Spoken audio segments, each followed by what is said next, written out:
La prédication doit être dirigée par le Saint-Esprit. Et pourquoi donc?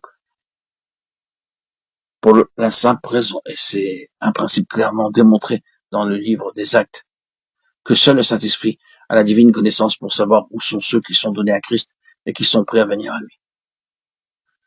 Vous ne pouvez pas juste aller dehors, bon gré mal gré, et être sûr du résultat. Nous avons cité Paul dans cette affaire et ici nous avons le principe qui est énoncé. Ils étaient empêchés par le Saint-Esprit d'annoncer la parole dans l'Asie. Ils se disposaient à entrer en Bithynie, mais l'Esprit de Jésus ne leur permit pas.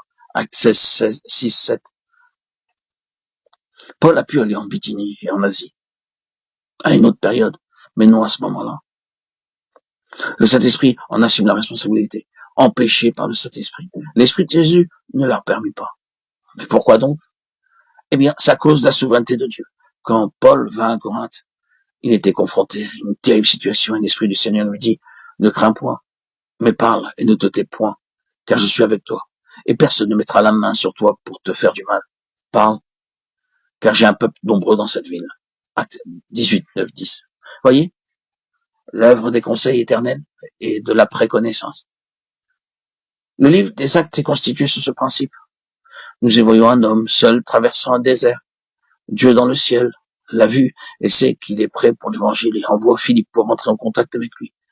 L'Esprit dit à Philippe, avance et approche-toi de ce char. Au verset 39, l'Esprit du Seigneur enleva Philippe. Philippe se trouva dans Azote, d'où il alla jusqu'à Césarée, en évangélisant toutes les villes par lesquelles il passait. Acte 8, 26, 40. Ensuite, dans Césarée, il y avait un homme priant. Il demandait évidemment que le Seigneur le conduise et lui montre sa volonté. Il vit jusqu'à la pleine mesure de la lumière qu'il avait reçue. Mais il en voulait encore plus. Le Seigneur dans le ciel a remarqué cela. Le Seigneur dit à Pierre, qui était loin de Jopé, va et entre en contact avec cet homme qui est prêt. Acte 10. C'est la souveraineté de l'Esprit en relation avec le conseil éternel et la préconnaissance. L'aspect essentiel, c'est que le Saint-Esprit doit provoquer la proclamation et la gouverner. Sans quoi, il y aura beaucoup d'efforts inutiles et beaucoup de temps perdu. Vous ne pouvez pas faire ce genre de choses en mettant en place des comités, en établissant des programmes. Vous devez être un instrument gouverné par le Saint-Esprit pour ce travail.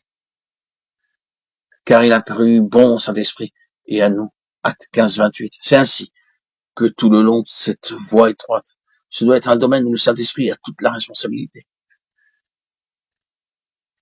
La proclamation doit être gouvernée entièrement par lui, et de cette manière, et initiée par lui.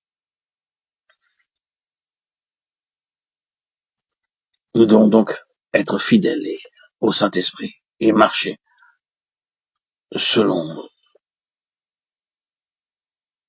ce qu'il nous dicte.